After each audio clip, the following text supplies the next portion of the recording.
Okay, I'm not sure what happened there. I hit a button, and next thing I knew, our intro disappeared. That'll be fun to discover in post. Welcome in. It's the Treasure Valley Prepcast on IdahoSports.com. My name is Brandon Baney. We are joined by our Treasure Valley expert, Logan Green. Logan, in case anybody thought this was like pre-recorded or we sit in the editing bay, no, this is live. It's organic. That was interesting. Yeah. I don't know what happened there. It just my screen went blank, and I knew Brandon screwed something up again. Yeah. Okay. Yeah, we don't even have our usual little background behind us. It's just an empty black space. So Yeah. okay, I'm gonna try and work on that while we're doing the show. This should be fun. Yeah, this is gonna be a good time. Well, special new now. The Prepcast for the next few months is presented by No Vape. So be sure to you can check them out online. We're gonna have some banners up on our website about them, where you can go and you can click and go right to the website and learn more. But for now, just go to your preferred search engine and type in No Vape Idaho, and it'll take you to their website. They've got a lot of great information there about vaping in general, especially with the younger generation. I learned a few things by going on the website, that 1 in 5 Idaho teens has tried vaping at least once. 20%. That seems a little bit high to me, Brandon. I mean, not that the statistic, that seems high. That's too high for Idaho. I believe. I think we need to do something about that. Yeah, that's pretty alarming. When I heard that. Yeah. So yes, the Treasure Valley Prepcast presented by No Vape. There it is, Logan. All right. And I'm going to say one more, and then we've got a nice little video to run about them. But the site is great. It's about there's a documentary that talks about it. You can check that out as well. But it said that Idaho kids have started vaping as young as 7 years old. I have a 7-year-old, Brandon, and that makes me want to go and talk to him about it. Like he's not going to know that it's not good for you. He's 7. He smells some kind of smell, and if a kid's told him to try it, I'm sure he would. He doesn't know. And so hey, there's something that I need to take away, that I learned, that I need to take away and go and talk to my own son, 7-year-old, about it. It's pathetic that I have to do that, but now it is something that I'm gonna do today. But that's the world we're in right now. Yeah, way too early to start that talk, but unfortunately, you do got to get out in front of it. And if you want more tips, you can just type in No Vape Idaho into your favorite search tool, and you'll get directed to the website from there. So big thanks to No Vape. Okay, Logan, I think I got everything back here. It looks normal. It looks normal. All of our stuff got deleted out, and then I got it all back. So we're off to a great start. Our performance here under the spotlight isn't so great, but we had a lot of athletes perform under the bright lights of the Rollie Lane Invitational, the biggest wrestling competition of the year, Logan.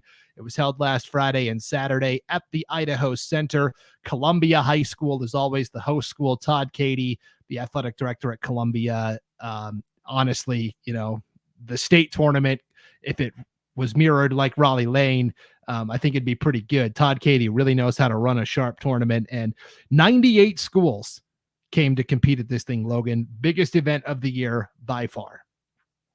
Yeah, just a great event. It always is. There's teams that come from all over the state to wrestle in this, and I believe teams from out of state as well. Just a huge event. People look forward to it. They mark it on their calendar. They're ready to go for it.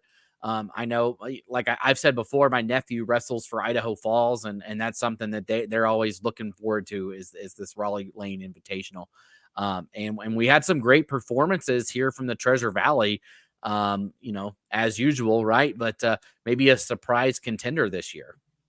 Yes. So the team race, and we talked about this on the Idaho Mat Chat Prepcast, which is our standalone wrestling podcast we do every Tuesday night live on the IdahoSports.com YouTube channel, Facebook page, and Twitter account, which, by the way, we're at right now, right? We're streaming live. You can, of course, listen to the replay of all of our Prepcasts on IdahoSports.com, YouTube, Facebook, or Twitter, or also by downloading this podcast wherever you download podcasts.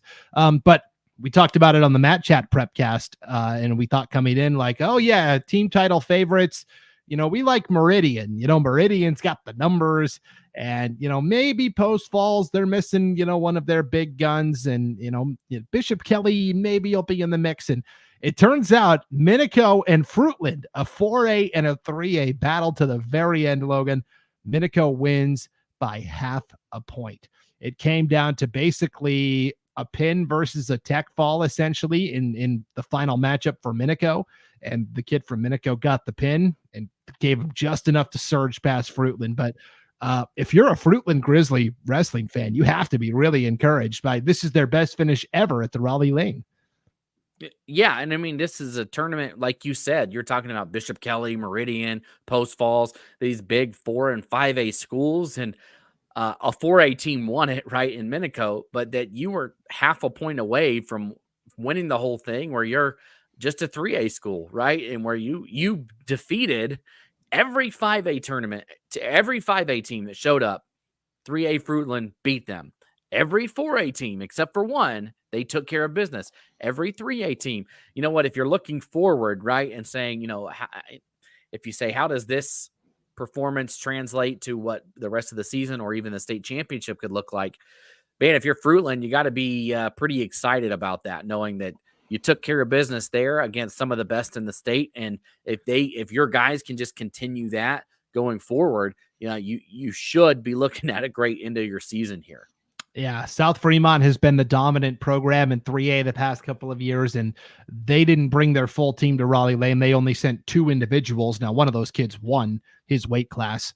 The rest of the team was competing at the Buell Invitational. So, South Fremont is still going to be there. Buell is still going to be there. But for Fruitland, I mean, to come out and beat all these 5As in Washington, Oregon, Utah, Nevada, California schools, pretty impressive. And then, shout out to Nampa. Nampa took third, Logan, with 166 points.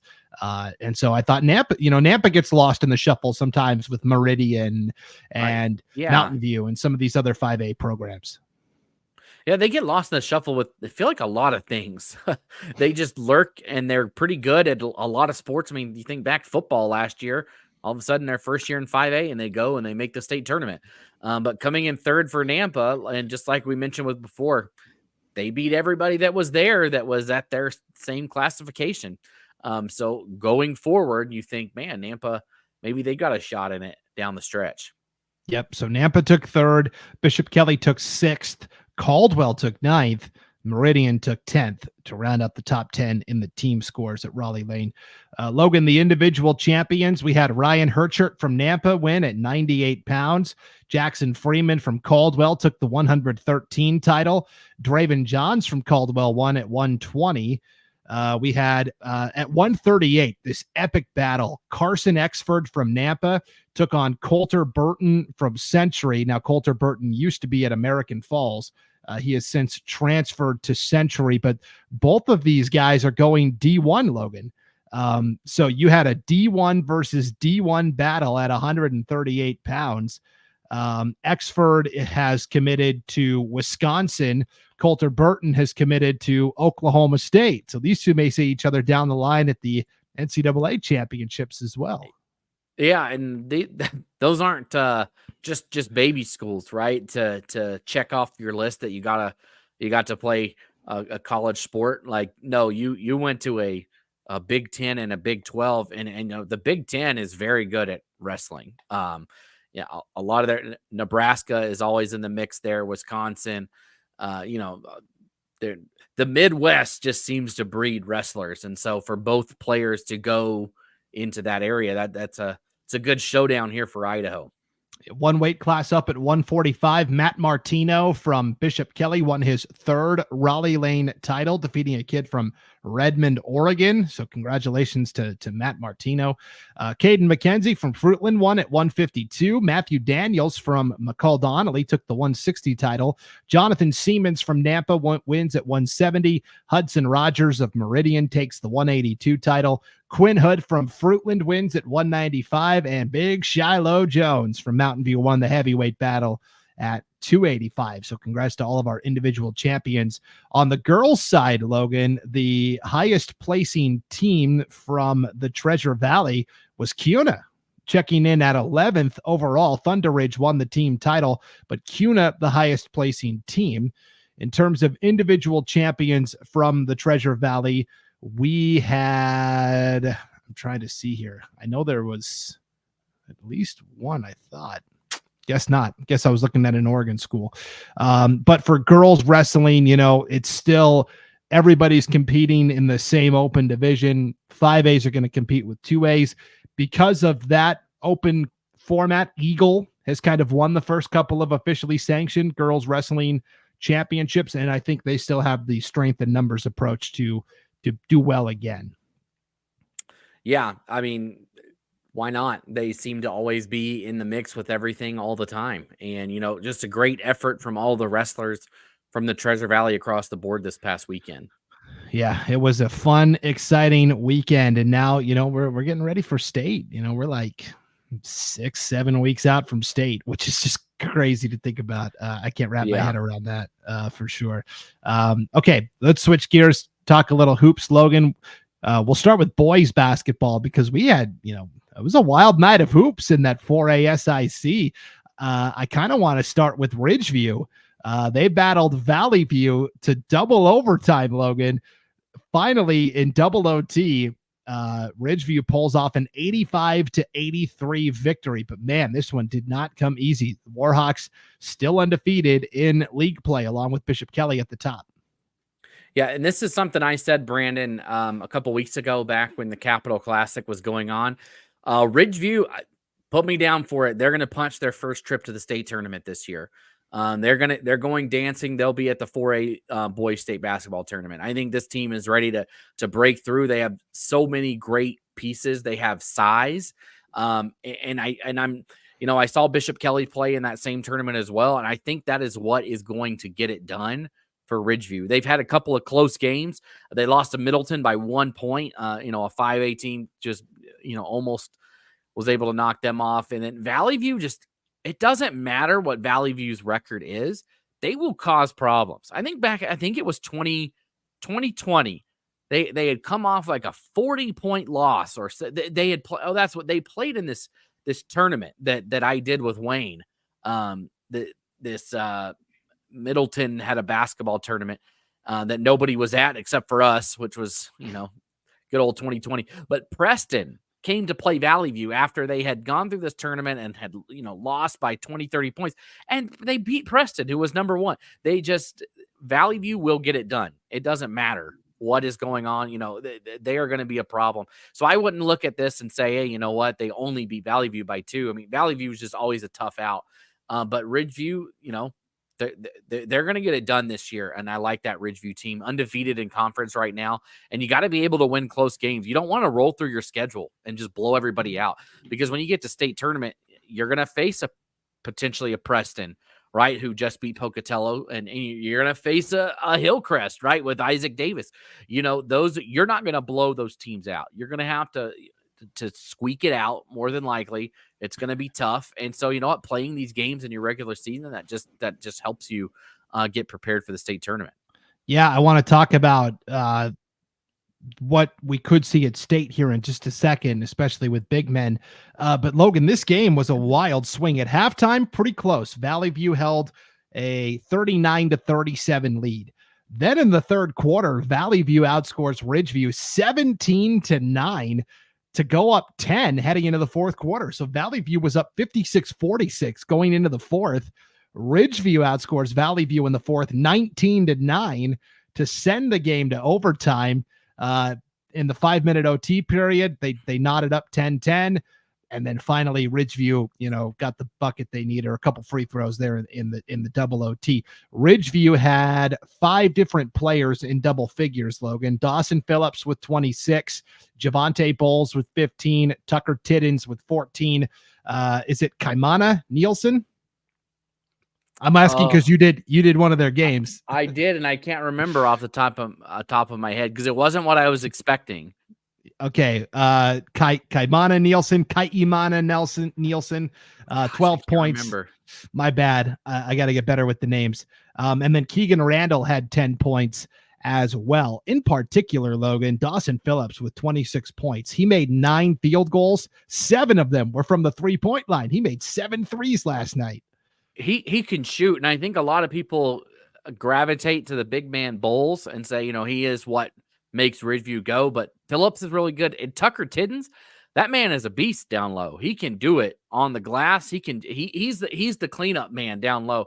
He was our player of the game a couple of times during that tournament. He is also a key figure down low. They're big and they got players that can shoot. It's a fun to watch Ridgeview team. Yeah. And so as we look ahead to state, right, and what's going to happen at state, if you are a team that is going to get to the 4A state basketball tournament and you want to have a chance to compete, you have to have big men. It's just the way it is with Hillcrest, Isaac Davis, 6'8". Pocatello has Gage Ontiveros, who's 6'11", 6'10". Preston has the Knapp kid, who's 6'5" and really a brute force inside. You look at then from the SIC, right? The 4A SIC. You mentioned Javante Bowles at 6'6", Tiddens at 6'5". Ridgeview can feel pretty good about holding their own against those bigs inside. Bishop Kelly has Rakeem Johnson anchoring inside, right? The offensive line commit to a Division I college. And, he's 6'3", but man, is he strong. I think he can hold up really well. Mm-hmm. I look at a team like Skyview, right? Cash Buse, he's 6'8", right? And so I think, Skyview could hold up pretty well. Valley View is the team, that maybe doesn't have quite the height of those other schools, but man, Mario Bentoncourt is such a good coach, right? And they're always like this. They're always smaller. That's just the way it is. Jace Martinez, who they had for a couple of years there, it didn't matter how small he was. They still got it done. And that's the thing. Valley View, like I said before, they just seem to go when the odds are stacked against them, and they've snuck into the state tournament a couple of times when maybe they didn't have the best record coming into the district tournament, but then they get it done when it matters, and then lo and behold, they win a game at the state tournament. If a team that is smaller is going to win a game, it's going to be somebody like Valley View. Yeah. So the current SIC standings in boys hoops, Bishop Kelly and Ridgeview are both 3-0 in league play. Skyview's 2-1. Valley View is 2-2. Ridgeview gets a little bit of a reprieve. They will play They'll play Emmett Friday, Caldwell Tuesday, and that'll set up a monumental game on Thursday, January 18th, when they welcome Bishop Kelly to their place for the first of 2 matchups between what we think will probably be undefeated teams when that game arrives. For Valley View, no rest. They turn around on Tuesday and they play Skyview. They got to travel to Skyview, and those are the 2 teams that are in 3rd and 4th right now. So for Valley View, a chance to punch their way up into the standings a little bit, but we are going to get all of these teams playing each other here down the stretch, and I'm here for it. Yeah, Brandon, here's Valley View's losses right there. You look at you might just look at their stats and say, 7-6 overall. Yeah, okay. Mountain View, Meridian, and Bishop Kelly. Okay. Those were their first 3 games to start the season. And then they played at the Classic at Damien. So they played a team from California and a team from Utah. Those are 2 more of their losses. And then Ridgeview. This team has not lost to a bad team. They've just played really good teams, and you know what? Maybe that's going to help them out down the stretch. I throw out. I look at the beginning of the season, and sometimes you can say, you know what? You didn't have your feet underneath you. You weren't ready to go. Whatever it is, maybe you just didn't have the pieces in place. And then let me see how you go along as the season goes.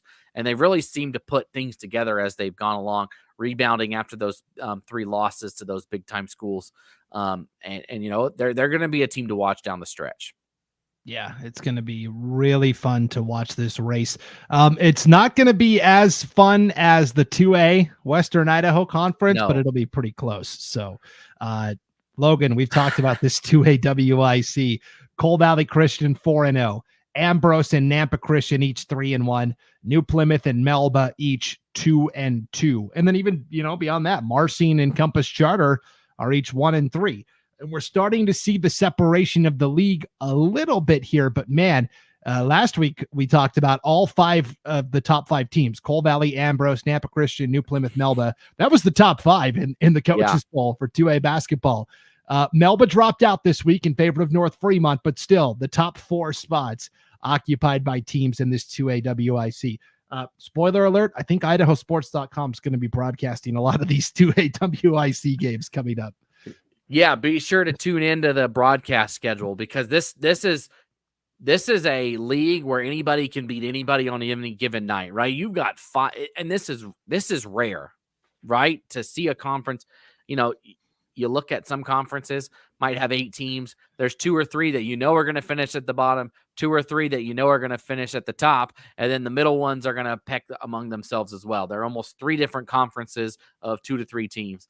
But we have 5 teams at the top who are all going to beat up on each other. We saw this last year too. I think with the top 4, they just circled through each other, and they're going to beat up on each other, and then they're going to try to go to state tournament, and somebody's not going to make it. It's kind of hard to look at it, but that's what's going to happen. But the regular season is going to be extremely fun. The district tournament is going to be extremely fun. The 2A WIC might be the most competitive league in all of the state right now. Yeah. And Cole Valley really is the team that has passed all the tests so far, right? They've beaten Nampa Christian. They've beaten New Plymouth by 9. They did beat Melba. They won pretty convincingly over Melba. They haven't played Ambrose yet, so that's the one we're keeping an eye on. Ambrose and Nampa Christian each have a loss. Ambrose's loss was to Nampa Christian by only 3, 57-54. Nampa Christian's only loss so far is to Cole Valley. Can't wait for that rematch between Ambrose and Nampa Christian. And then, yes, New Plymouth and Melba haven't beaten any of the teams above them yet, but they've been close in a lot of these games, in that 8 to 12 point range in some of these losses. So, yeah, stay tuned. That's flippable too. We see that a lot, right? Where you lose by that much and then you flip it. That happened to Parma girls basketball, right? They lost some games and they turn around and they flip it, right? And that's doable. And we saw it last year. We saw teams, maybe we even saw some where they won on the road and then they lost at home in these games. So we're going to see how it goes. Like you said, that Cole Valley Ambrose game on Tuesday. So next Tuesday, the 16th, should be a fun one to keep an eye on. And maybe even watch on IdahoSports.com.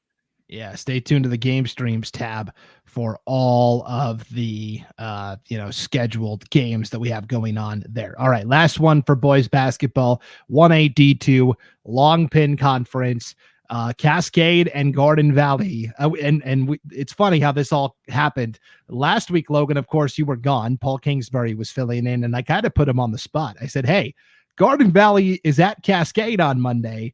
I said, will you commit to, going to broadcast the games? And Paul said, oh man, I don't think we've ever been to Cascade before. So yeah, I got to check that off the bucket list. We said, all right, let's do it.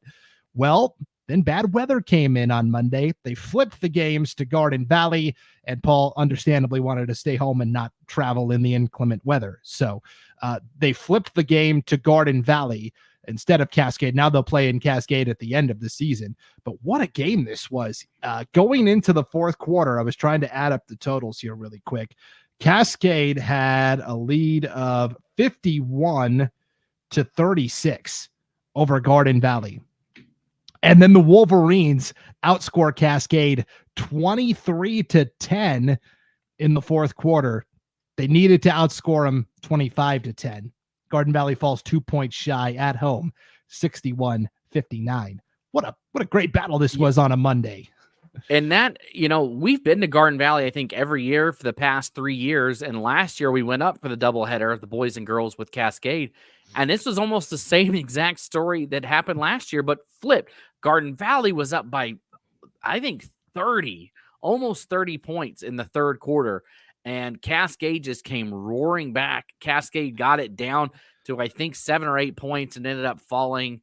I'm not sure how much they ended up losing by, maybe around 10. But, man, they got it all the way down, just came roaring back started hitting their shots, and that's just a great rivalry. And like you said, maybe we can make the rematch. We'll have to see, but they're a good basketball team, both of them. They always seem to be fighting back and forth for a spot at state. And Cascade, I think they remind me a lot of, like we just talked about with Valley View, right, where they might just lurk around, and then all of a sudden they win these big games when it matters, like last year when they won some huge games in the district tournament and they make it to the state tournament.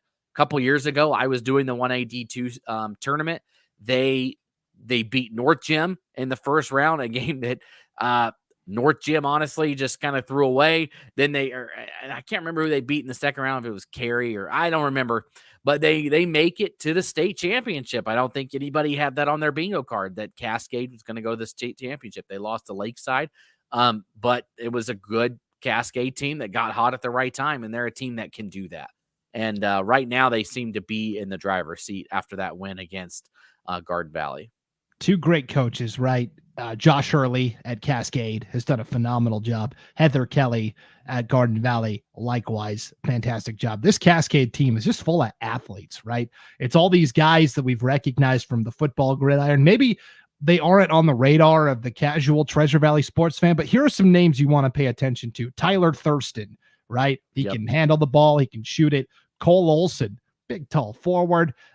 Samuel Huckabee is a kid I really like. I got to do Cascade's third place game with Council last year at the state tournament on Saturday morning. And Samuel Huckabee really impressed me with the way he went after it. Grant Whipple is a fun kid to watch. They have just got athlete after athlete after athlete on this Cascade team. Yeah, and I think Whipple, if I'm remembering right, was the one who came back in that game and said, all right, we're not getting blown out here, and really kind of stepped up and helped the team get going. They're a good team. And Thurston, they had one years ago, and now Thurston's just a Cascade basketball name. You'll hear it for the next 85 years, I'm sure.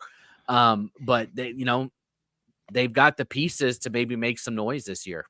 And for Garden Valley, it's the same, right? It's Tacoma Kelly and Max Yearsley. They do have a little bit more size, right? They've got Trustin Brown at 6'5" underneath, and Rex Fackrell, who's 6'4". And I'm just looking at Garden Valley's roster. They have 1, 2, 3, 4, 5, 6, 7, 8, 9, 10, 11, 12, 13 of the 14 players on the varsity team are 6 feet or taller, Logan.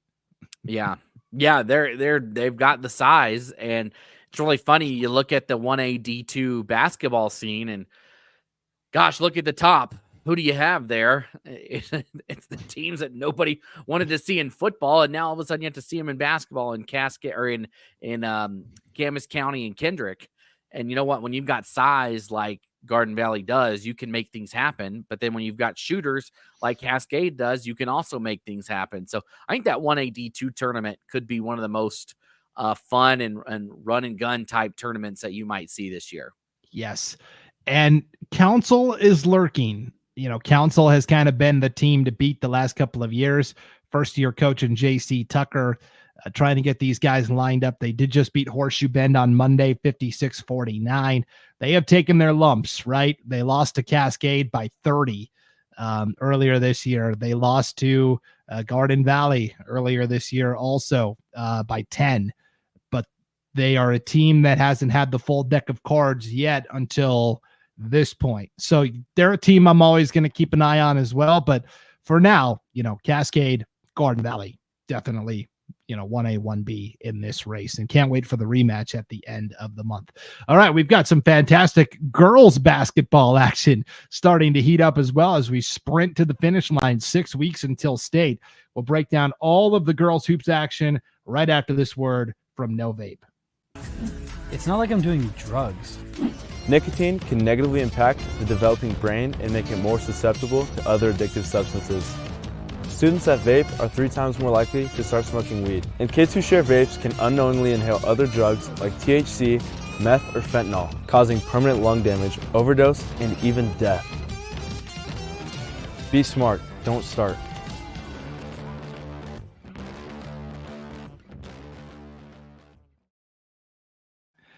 You got to love a commercial that incorporates the local teams. Bishop Kelly Yeah. featured in that No Vape spot, Logan. Yeah, that was awesome. Seeing those BK kids out there. And again, another message. Yeah, you might not be trying to do the other drugs, but you just never know what could happen, right? So a great message there from No Vape. No doubt. So this is the Treasure Valley Prepcast presented by No Vape Idaho. Brandon Baney with Logan Green. Let's break down 2 conference races in girls basketball, and then we'll duck out of here. Like on the boys' side, the 4A Southern Idaho Conference, the girls 4A Southern Idaho Conference starting to heat up. It's long been assumed, oh, Bishop Kelly, yeah, they're the team to beat. They've had the run of the league, they and Columbia. But here's Ridgeview. Ridgeview has entered the chat, Logan. Right. And the league is kind of interesting right now. I mean, like you said, Ridgeview knocked off Bishop Kelly on Friday. They beat them 52-47, followed it up with a big win at Columbia. They only have 1 loss in conference. So you say, who is it to, right? If they beat Bishop Kelly, but it's to Emmett, who was able to take care of business. So man, you look at it now and you say, all right, now what is going on here? This is another league that might be one that we don't know who's going to come out of it come district tournament time. It's really fascinating because Ridgeview is 9-6 overall, 6-1 in the league. BK is 10-4 and 5-1. But because Ridgeview stubbed their toe against Emmett, they now have to beat BK outright the second time to, win that district title in the regular season, potentially. Same thing is on the line for BK, right? If they lose again, then of course they would also lose it out. But there's going to be no split here. It's going to have to be, you're going to have to win both of the matchups here if you're Ridgeview or Bishop Kelly. Yeah. And this is a very, I think that we need to give Ridgeview a ton of credit for beating Bishop Kelly. I mean, this is a Bishop Kelly team that they have a loss to Boise, right? They lost to Boise this year, but they only lost to Boise. I say only by 14 points. But this is a Boise girls basketball team that beat Mountain View 100-17. They beat Centennial 49-19.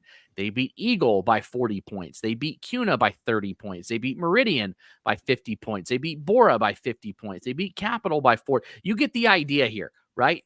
They're beating teams by over 80 points, right? And they held them.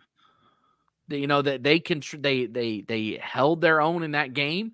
And then Ridgeview beats them, right? So give me Ridgeview Boise, right? The transitive property, or whatever. I don't know what you call it, but man, that's a huge win because that's a really good Bishop Kelly girls team that's gonna make some noise when they get, if they get to the state tournament.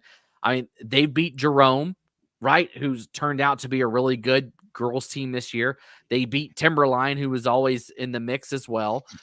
They've gone up and they've beaten a bunch of 4A or 5A schools, excuse me. They hung in at the Timberline tournament with Eagle and Owyhee.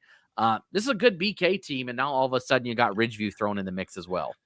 Yeah, I want to do a deep dive onto this Ridgeview team because they have not been on anyone's radar. And this is what the Treasure Valley Prepcast is all about, is shining the light on some of these teams that get lost in the shuffle. And so for Ridgeview, Logan, I think if you ask any coach or fan or player, they'll tell you, McKenna Durant, the junior dynamo, 5'8" point guard, she really is the straw that stirs the drink. She'll be a first team all SIC performer. And I think could challenge potentially, for the player of the year in the conference, depending on what happens at a couple other places. But Logan, they have 5 players, actually 6 players, averaging between 9.1 and 5.1 points per game. So it is not like, oh, okay, McKenna Durant just puts the team on her back every night and goes out and gets 20. She leads the way at 9.1 points per game, but it is a balanced effort. After that, it is Mira Martinez with 8.3, Holland Miller at 6.4, Emma Bratfold at 6.3, Jakota Thomas at 6.2, and then Brooklyn Page, who might be the most important player because she's a 6'1" center. She averages 5.1 points per game. That is incredible balance from your top 6. Yeah, and this is I was having this conversation with somebody about another team that I was watching, was that you need a player like her, right, that can take over a game, but that everybody else is in the mix, right? You don't want to have this vast difference, right? In your top, if your top person just can't get it done in one game, oh no, we're in trouble. No, they won't be. If she can't get it done, there are 5 other players that can step up and will score the basket. Now, every team I think needs that person, right? That can step in and take over a game when it's needed. I'm thinking Middleton and Hawaii boys game that we did. Middleton just was like, they would get it down to 6 points, and it just seemed like they needed somebody to say, I'm taking over right here. I'm going to go in. And that's what she can deliver in that regard. But you need a full team effort that they've got there, and having that balance. Somebody else can step up if there's an off night. But man, Valley View just spread across the board. It makes for a tough team to beat. Yeah. So of that top 6 I mentioned there for Ridgeview, Logan, of that top 6 that are averaging between 5.1 and 9.1 points per game, 5 of the 6 are juniors. Only Jakota Thomas is a senior. So they are laying the foundation for next year as well. I'm going to start paying closer attention to Ridgeview. I'm really excited. Yeah. I mean, next year, not that they're not good this year, right? They've jumped on our radar big time right now, and they're going to be there next year. I think that is a great thing to look forward to if you're a Warhawks fan, right? That you've got a team that is potentially going to make a run this year, but knowing, the bulk of it will be back next year too. Yep. Here we've got in the chat, and yes, if you are tuning in live to this Treasure Valley Prepcast and you want to be part of the conversation, throw a comment in, and we will gladly put it up on the screen here. Jay Galvin 85, 9 juniors, 3 seniors on that Ridgeview varsity, and he says they're 3-0 since the Christmas break. The adjustments from a coaching aspect have been fire. I'm inclined to agree. Yeah, I mean, they beat Caldwell, Bishop Kelly, and Columbia. That's 3 conference games coming, after the Christmas break, which is always, nobody likes to start work right after the Christmas break, and they started off work great, right? They just got right to it and have won 3 big games. And you look at the rest of the way for Ridgeview, right? They've got Skyview, Twin Falls, Valley View, Emmett, Caldwell, and then finishing up the season with Bishop Kelly. So, a chance for there. I'm sure they would love for that revenge against Emmett in a couple of weeks. But the schedule is, like you said, it's crazy that the regular season ends in what, 1, 2, 3 weeks. That's it for regular season. So this is the time to get hot, and Ridgeview's on it at the right time. Yep. All right. We're going to wrap up with the 3A Snake River Valley Conference, the SRV, where we've got a 3-way tie at the top, Logan. Parma, McCall Donnelly, Fruitland, all 4-1. The overall records, Parma's 12-4, McCall is 8-5, Fruitland is 7-7. But man, Fruitland has the most recent signature win. They went and beat Parma 59-54, January 4th. And then they host McCall Donnelly on Saturday, a chance to get some momentum. The Vandals come in and sneak out with a 2-point win, 40-38. So you see right there, just in the last 2 games that Fruitland has had against Parma and McCall Donnelly, how close the margins really are with these teams. Yeah, and we saw this a couple years ago, right, where 2 teams made a bid to state. It might have even been these same 2, where it was Parma and McCall Donnelly, and then Weiser, is also in the mix there. And then they went and they beat one of the best teams in the state to punch their ticket. That this league is very strong and is every year, and those top teams are just going to beat up on each other. And so this should be a fun one down the stretch as well. Yeah, and we shouldn't forget about Weiser. They are 12-4 overall. Also, they're 2-3 in conference, Logan. They've had just some tough losses. They lost to McCall Donnelly very early in December by 14. But outside of that, their other 2 losses in conference play, they're 2-3. They lost by 4 against Parma, and they lost by 5 to Fruitland. I mean, so they're right there too. So add Weiser into the mix. Yeah, it's going to be a good conference down the stretch. And I mean, if you look at Parma, what they've been able to do, that now we talked a lot about them. They've been able to flip games that they lost early, right? They lost to Coal Valley and Melba early on. They flipped those to victories the next time they play. So we'll see. It'll be fun to see what happens when they play Fruitland in a couple weeks on Saturday the 20th. We'll see if they can flip that and get it back. But that could be a potential game to see who gets the first bid at in the district tournament, which is always important, right? You always want to be on the top side of that bracket. So we'll have to wait and see how that one goes. Fruitland will decide this conference race, Logan. I'm not saying Fruitland is going to win it, but Fruitland will decide it because their last 3 games of the year, Parma at home, at McCall Donnelly, at Weiser. That 3-game stretch to close out the year with Fruitland. Man, that's going to decide the league right there. And then they just jump right into a tournament where they could see those 3 teams once again.